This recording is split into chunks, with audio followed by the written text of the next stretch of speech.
Ini oke. Ini. Sebuah video viral di media sosial merekam seorang balita yang disekap dan diikat kedua tangannya di dalam rumah di Kecamatan Molo Utara, Kabupaten Timur Tengah Selatan, Nusa Tenggara Timur. Balita ditemukan ketika sekelompok warga mendengar suara tangisan anak kecil dan memastikan dari dalam rumah tersebut. Diduga pelaku sengaja mengikat korban karena sering bermain kotorannya seusai buang air besar. Kabid Humas Polda NTT, Kombes Pol Arya Sandi mengatakan dari hasil penyelidikan pelaku merupakan orang tua angkat korban. Pelaku kini telah ditetapkan sebagai tersangka. Asuhan tantenya yang selama ini ditinggal oleh ibunya bekerja di Kalimantan, ya informasinya seperti itu. Mengambil langkah dengan memanggil, memeriksa yang bersangkutan termasuk saksi-saksi, dan hasil gelar menyatakan bahwa perbuatan ini ditingkatkan menjadi penyidikan dan pelaku menjadi tersangka. Polisi juga telah menahan tersangka dengan sangkaan melanggar Undang-Undang Perlindungan Anak. Dari Kupang, Nusa Tenggara Timur, Eman Suni, iNews melaporkan. Pemirsa, seorang wanita terekam CCTV mencuri uang penggalangan dana masjid di Tangerang, Banten. Meski sempat terpergok warga, namun pelaku kabur setelah mengembalikan sebagian uang amal. Dari rekaman CCTV, seorang wanita pengendara sepeda motor melintas di Jalan Binong, Tangerang, Banten. Melihat jaring tempat penggalangan dana pembangunan masjid yang tidak dijaga warga, pelaku kemudian memarkirkan sepeda motornya di pinggir jalan. Setelah sempat memantau situasi sekitar, pelaku mengambil uang dari jaring dan mencoba kabur menggunakan sepeda motor. Namun belum sempat kabur, aksinya dipergoki warga yang langsung berteriak dan meminta pelaku mengembalikan uang amal yang dicurinya. Usai mengembalikan sebagian uang amal, pelaku kemudian kabur menggunakan sepeda motor. Pak, uang itu di dalam jaring itu ada berapa, Pak? Kalau uangnya sebetulnya nggak banyak. Yang saya hitung sebelumnya itu cuma 12.000, kurang lebih 12.000 lah. Meski sudah 2 kali jadi sasaran pencurian, pengurus masjid dan panitia pembangunan masjid tidak melaporkan kasus pencurian ini ke polisi. Dari Tangerang, Banten, Aimarani, iNews melaporkan. Sebuah toko pakaian di Serpong Utara, Tangerang Selatan, Banten digerebek petugas gabungan lantaran menjajakan prostitusi online. Petugas mengamankan 6 orang pekerja seks komersial dan 10 pria hidung belang.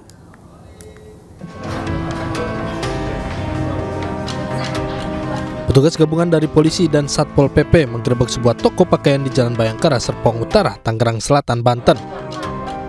Toko pakaian tersebut digerebek lantaran menyediakan jasa prostitusi online di lantai 2. Dari penggerebekan tersebut, petugas mengamankan 6 orang pekerja seks komersial dan 10 pria hidung belang. Toko baju itu ada salonnya, dan di lantai 2 dan lantai 3 ada kamar-kamar yang disiapkan untuk terapi. Nah, tetapi setelah kami selidiki dan kita temukan bukti-bukti, ada pasangan yang patut kita curigai melakukan praktek prostitusi.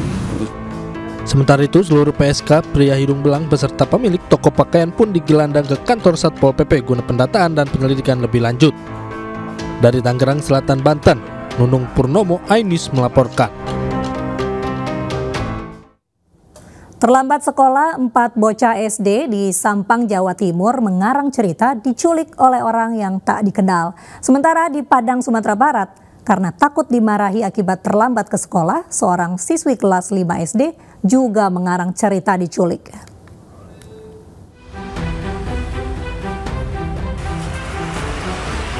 Kepala Sekolah Dasar dan 4 siswi SD di Kecamatan Camplong, Sampang, Madura, Jawa Timur dipanggil polisi usai menyebarkan video bohong. Awalnya kepala sekolah merekam cerita siswi SD yang diculik dan bisa lolos. Video berdurasi 2 menit lebih itu disebar ke media sosial dan viral. Faktanya, anak-anak tidak diculik, namun terlambat datang ke sekolah. Karena takut, anak-anak itu bercerita kalau mereka telah diculik. Kepala sekolah yang menyebar video bohong pun meminta maaf dan menyesali perbuatannya karena telah menyebarkan berita bohong atau hoax dan bikin resah warga Sampang. Menurut Kapolsek Camplong, sampai saat ini wilayahnya masih aman, tidak ada penculikan. Mengecek kebenarannya video itu, ternyata mereka semuanya membantah bahwa terutama orang tua dan murid itu sendiri membantah itu hanya sandiwara. Itu alasannya membuat kami takut, Pak ya. Jadi intinya ya, di Camplong saat ini masih aman, kondusif, tidak ada penculikan. Maraknya isu penculikan anak juga terjadi di Kota Padang, Sumatera Barat. Warga Kota Batang digembarkan oleh viralnya seorang siswi kelas 5 SD negeri di Kecamatan Lubek, Kota Padang, yang menjadi korban percobaan penculikan oleh orang tak dikenal saat menuju ke sekolahnya. Setelah kasus ini viral dan diproses oleh pihak kepolisian, akhirnya terungkap bahwa cerita upaya penculikan oleh orang tak dikenal tersebut merupakan rekayasa semata alias cerita bohong yang sengaja dikarang oleh sang siswi lantaran takut dimarahi karena terlambat ke sekolah. Kasus ini pun berhasil terungkap setelah pihak kepolisian melakukan rekonstruksi ulang kejadian dan pemeriksaan rekaman CCTV di sekitar TKP, serta interogasi siswi tersebut yang kemudian mengaku telah berbohong. Pihak orang tua dan siswi tersebut akhirnya melakukan klarifikasi dan permintaan maaf di kantor polisi. Jadi setelah dilakukan wawancara secara mendalam terhadap anak tersebut, jadi anak tersebut mengakui bahwa seluruh berita yang disampaikan itu adalah rekayasa dan atau bohong. Untuk motif dari keterangan anak tersebut, dia terlambat sekolah. Tak ada sanksi khusus terhadap pelaku, namun pihak Dinas Pendidikan akan melakukan asesmen dan pembinaan terhadap pelaku karena masih berusia di bawah umur. Tim Liputan iNews melaporkan.